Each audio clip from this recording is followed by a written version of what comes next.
là, on va enchaîner avec... on ne peut pas faire la partie pratique parce que c'est un peu compliqué, c'est une culture, il faut attendre 3 jours, 72 heures pour faire la colchicine et les traitements cytologiques, donc on va essayer de simuler un petit peu. Et j'ai une étudiante avec moi, une fille adoptive que j'ai adoptée donc, il y a 4 ans, donc qui a fait avec le moine au master, c'est Zohor qui est aujourd'hui avec nous. C'est elle qui a fait toute la présentation et qui a réalisé une vidéo pour vous, donc je la remercie au passage.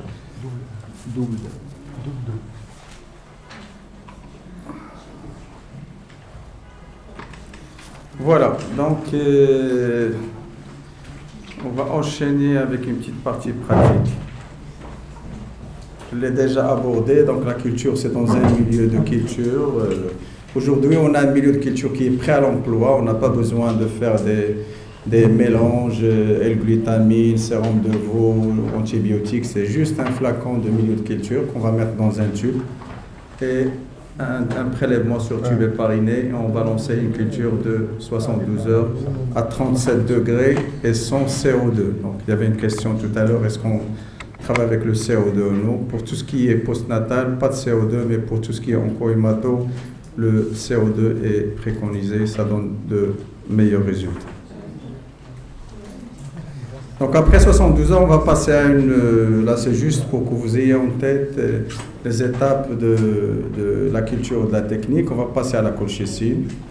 On travaille avec des produits GIBCO en général, c'est les meilleurs produits pour la culture et les techniques.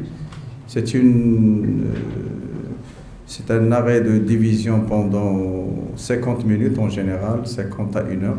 Mais plus on augmente le temps de la colchicine, plus on a des chromosomes de petite taille ratatinés. Donc il faut très très bien maîtriser le temps, c'est très important. La plupart des labos, c'est entre 45 minutes et 50 minutes.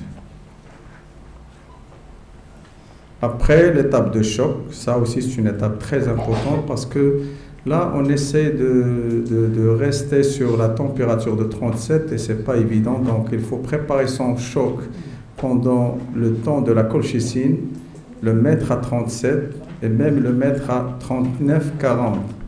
Parce qu'il y a toujours des déperditions de la température pour rester toujours sur le 47 et incuber pendant 20 minutes. La fixation, c'est du Carnoy ou du fixateur 3-1.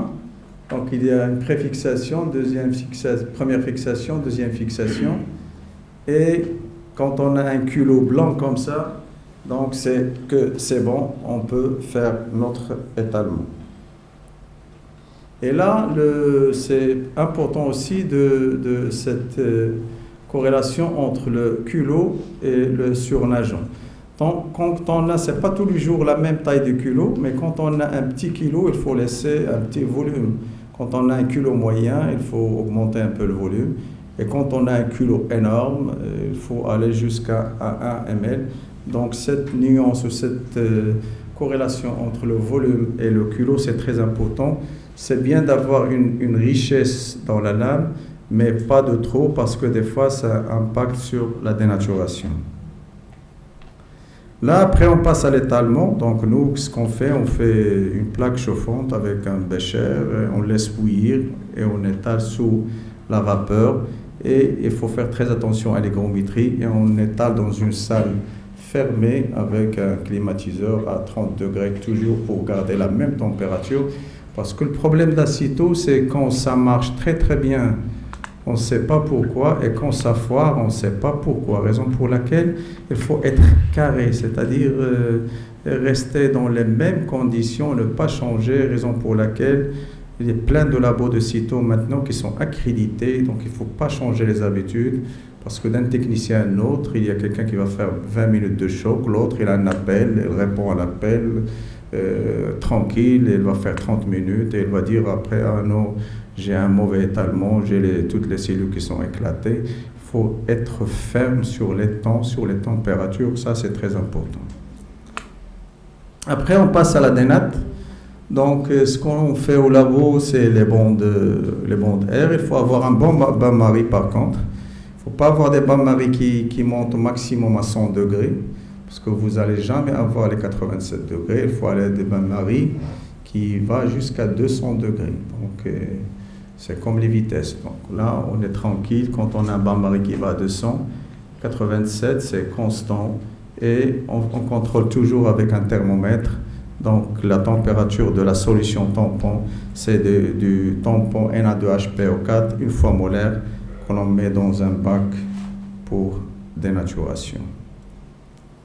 Donc là, après l'étalement, à l'objectif 10, voilà ce qu'on observe en général. Et quand on passe, on travaille toujours avec l'objectif à l'immersion, objectif 100. Donc il n'y a pas de 60, le 60, pour la fiche on utilise des fois le 60, mais là c'est juste l'objectif 10 pour essayer de regarder globalement donc, la lame, et l'objectif 100 c'est pour analyser. Donc là en termes de résultats, on regarde le nombre de structures, de toute façon en termes d'analyse, aujourd'hui, on va voir avec la station donc de cariotypage semi-automatique qui va nous faire presque la moitié du travail. Et avec l'autre groupe, on va essayer de classer ciseaux école. Et je crois que c'est la meilleure façon, la meilleure approche pour apprendre à connaître les chromosomes très facilement. En termes d'équipement réactif, il n'y a pas grand-chose à voir dans le labo, juste une étuve, une haute afflux laminaire verticale, une PSM, parce qu'il faut travailler dans des conditions stériles, avec une lampe à UV qu'on allume en général 15 à 30 minutes avant de commencer les manips. Un incubateur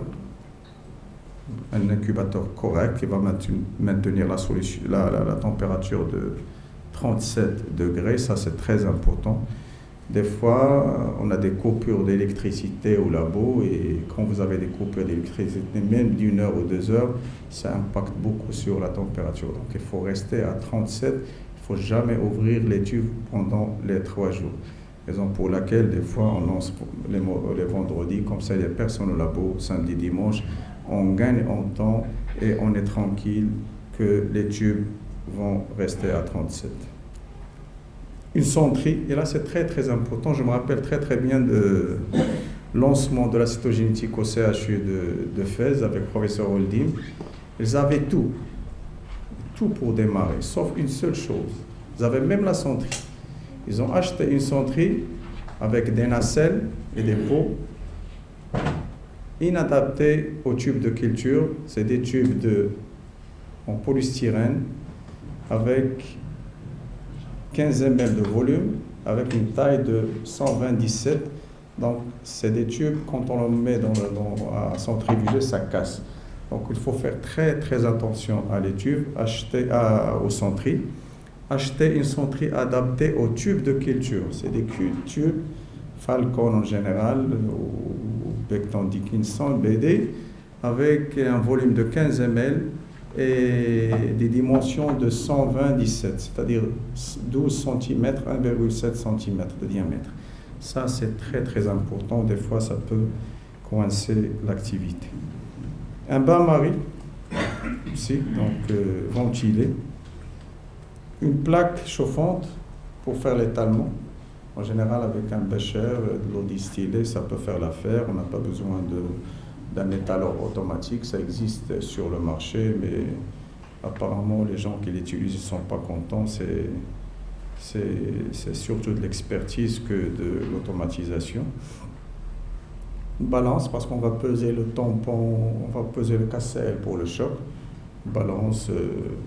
pas de précision, mais pas ordinaire aussi, moyenne, qui peut peser les 1 gramme, par exemple, minimum. Un microscope inverse, c'est très important pour évaluer donc, la richesse en métaphase. Parce que là, une fois, on va regarder avec le microscope inverse, des lames sans coloration. On va juste voir est-ce que ça a très bien poussé ou non. Est-ce qu'on va refaire une culture ou on va continuer, on va faire donc notre marquage et notre analyse après. Et des stations de cariotypage, et là je remercie Red Lab de nous avoir mis à notre disposition une station de cariotypage dernier cri, bien qu'il soit manuel. C'est une station 2022, je crois, avec beaucoup d'intelligence artificielle pour reconnaître les chromosomes. Et ça nous aide beaucoup donc, pour gagner en termes de temps et classer au maximum sans se fatiguer. Pour les produits, c'est un milieu de culture prêt à l'emploi, donc on n'a pas besoin de, comme il y a 10 ans, 20 ans, d'acheter de la poudre, de filtrer et tout ça. Fini ce temps-là, c'est un milieu prêt à l'emploi. La colcimide, chlorure de potassium pour le choc, méthanol acide acétique pour la fixation, tampon phosphate pour la dénaturation et le RAL, le GMSA pour la coloration et bien sûr de l'éthanol. Pour les tubes, c'est très très important parce qu'il y a beaucoup de gens encore qui font de la confusion entre les tubes de culture et les tubes normaux en polypropylène. Le polystyrène, rien que le polystyrène. Pour la culture, il faut prendre polystyrène, tube stérile, bouchon bleu, gradué, fond conique. Ça se trouve, donc on le trouve dans le marché. Pipette Pasteur en verre, les liquipettes pour le choc, les fixations. Les béchères, on en aura besoin, ça vous l'avez au labo. Les flacons borosilicatés, les pourtoirs, les pissettes. Les lames aussi, c'est un facteur déterminant pour l'étalement. N'achetez pas n'importe quelle lame, c'est des lames lavées, dégraissées, borrodées et les achetez toujours scellées avec un film anti-humidité. C'est très très important. Et nous, dans les appels d'offres, dans les marchés, c'est comme ça qu'on fait une clé de fermeture pour que d'autres personnes ne soumissionnent pas. Pourquoi? Parce qu'on travaille dans une ville comme Rabat, Casa, humide. Les lames au labo, après un mois, ça colle les unes aux autres et bien, si on veut les laver et tout ça, ça nous complique un peu la tâche. Les bacs en porcelaine verticale pour faire la dénaturation, la coloration et bien sûr les cônes 100 microlitres et 1000 microlitres. Là, je vais passer une vidéo de Zohor je lui ai demandé de me faire cette vidéo. Il l'a fait avec son portable. C'est un truc amateur, mais je l'ai trouvé extraordinaire. C'est très pédagogique, très informatif. La mise en culture est réalisée stérilement sous la honte. On ajoute 500 microlitres de sang complet dans un tube, préalablement rempli de 7 ml de culture. Le tube est rebouché et placé dans un tube à 37 degrés en position inclinée. 72 heures après la culture, on introduit stérilement 100 microlitres du colcimide dans chaque tube. Le colcimide contient de la colchicine qui inhibe la formation de fuseaux métotiques. Les chromosomes restent ainsi bloqués en métaphase. Les tubes sont bien mélangés et posés en position inclinée à l'étuve pendant 50 minutes. Les tubes sont ensuite centrifugés à 1500 tours minutes pendant 5 minutes. Le surnageant est aspiré et quelques gouttes de la solution KCl et potonique à 0,065 mol par litre, préalablement préparée et portée à 37 degrés, sont ajoutées. Après, le culot cellulaire est remis en suspension à l'aide d'une pipette Pasteur. Cette étape est destinée à faciliter l'éclatement des noyaux et la dispersion de leur contenu au moment de l'étalement final. Enfin, un volume de KCl sont ajoutés dans chaque tube. Et les tubes. Et là, c'est l'étape qu'il faut faire très très vite. Donc, le passage du choc, il faut essayer de rester sur le 37 degrés, sinon on a des problèmes au cours de l'étalement. Donc il faut être vigilant quant à la température, donc faire très vite. Nous, en général, on climatise la salle à 30 degrés comme ça, mais on fait très très vite. Sont mis à l'étuve à 37 degrés pendant 20 minutes.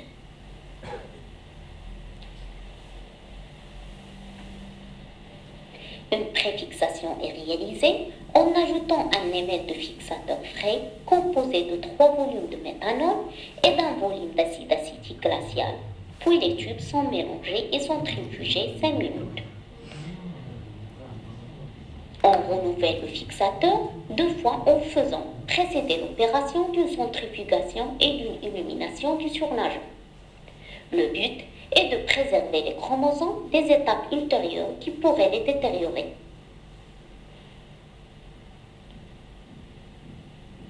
À chaque étape, la couleur du surnageant se modifie pour devenir quasiment incolore. Après la dernière centrifugation, on conserve environ 1 ml du surnageant au-dessus du culot. Ce dernier est remis en suspension à l'aide d'une pipette Pasteur.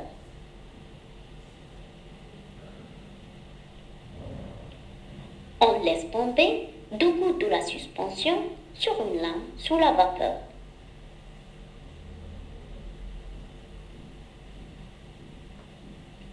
Les lames sont séchées et une observation est réalisée au microscope inverse pour juger la richesse des lames en mitose.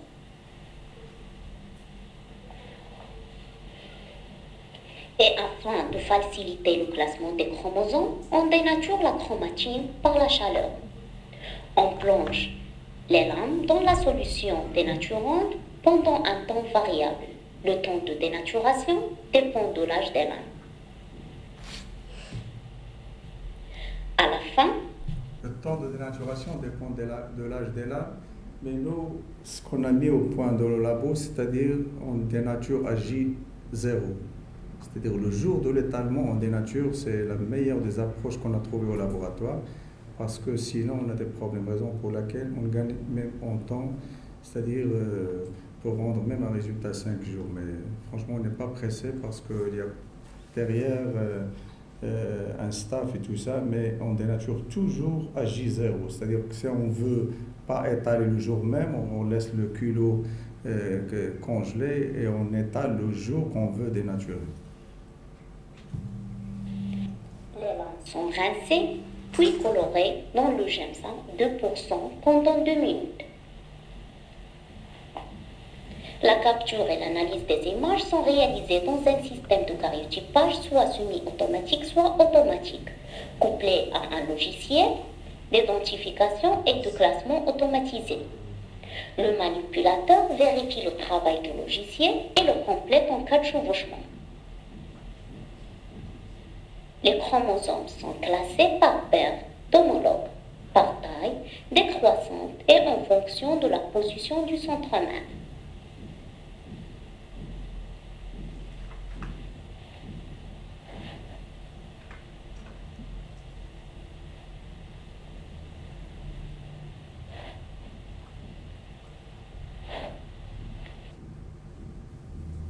Voilà. Donc, vidéo amateur mais très explicite. Donc, on a vu toutes les étapes entre la culture, la technique, marquage, capture des chromosomes. Bravo Zohor, vraiment je suis très fier de toi Zohor.